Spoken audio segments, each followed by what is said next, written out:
In this video I'm going to open up the map and you will see how the new mapping software works.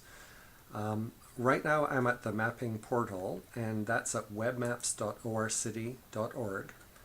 And what we're going to do is flip over to the employee mapping portal.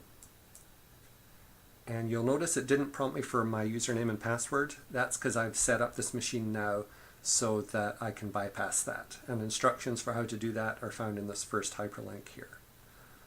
So anyway, we're going to go into the new look OC map. So you can click on the button and this will open up the mapping software.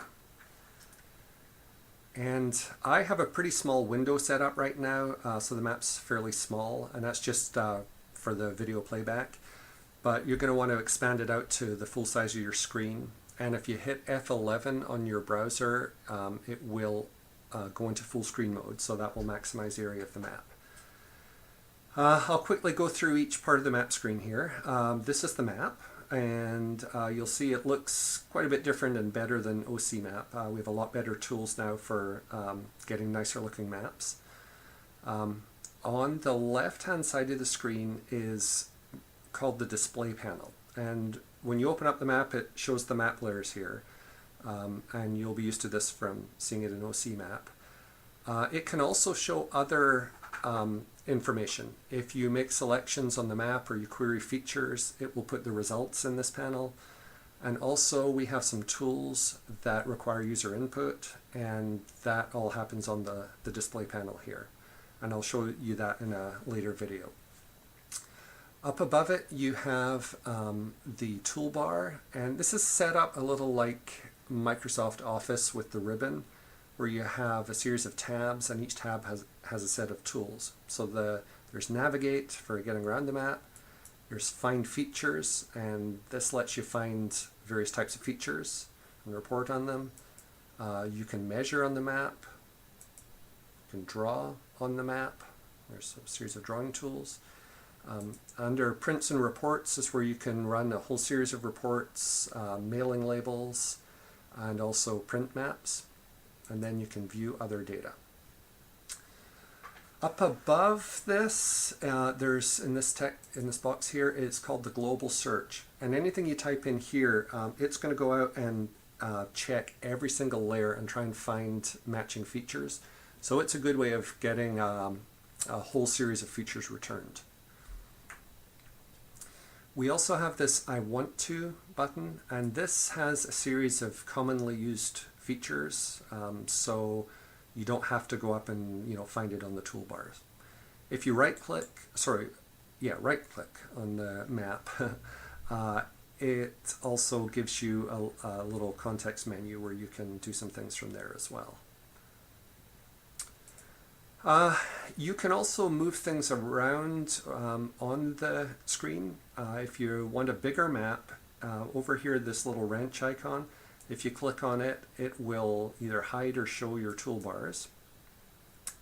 And then the map layers, the left-hand panel, you can either close it with the X or you can minimize it with the little arrow, and that will make your map big or small. And to move around the map, you have this slider, kind of like in Google Maps, which will zoom you in or out. You can also, if you left click and hold it down, you can drag to move around. And you can use the scroll wheel on your mouse to zoom in and zoom out.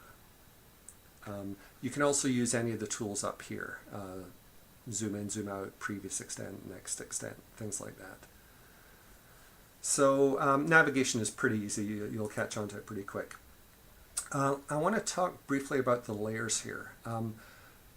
The new mapping software has what are called operational layers and base layers, base maps. And base maps are the kind of the background data. The pretty base map here with the elevation shading. We have a whole series of these, and these draw really quickly. So you can turn on your air photos and they'll all pop up really quick, including for the whole city. And for those of you who used to wait for what seemed like hours on end for contours to draw, the 2-foot contours now draw like that, so nice and quick.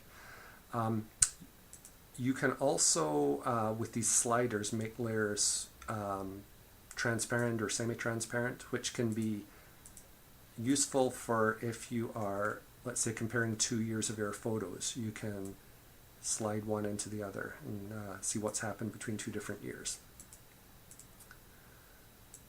And then up above that are the operational layers. And these are layers that we're editing. They're kind of more dynamic, and these layers kind of sit on top.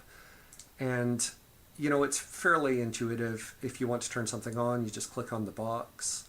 And then we have groupings of layers, like for, let's say, utilities, water utilities. You can expand it out, and these are all the layers. And you see how they're all turned on, but nothing's showing on the map.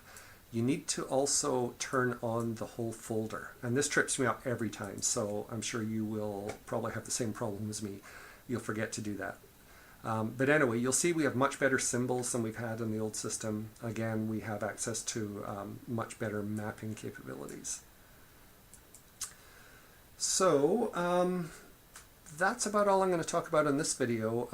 The next video is going to talk about how you select features and what are some of the things you can do in terms of reporting and things like that.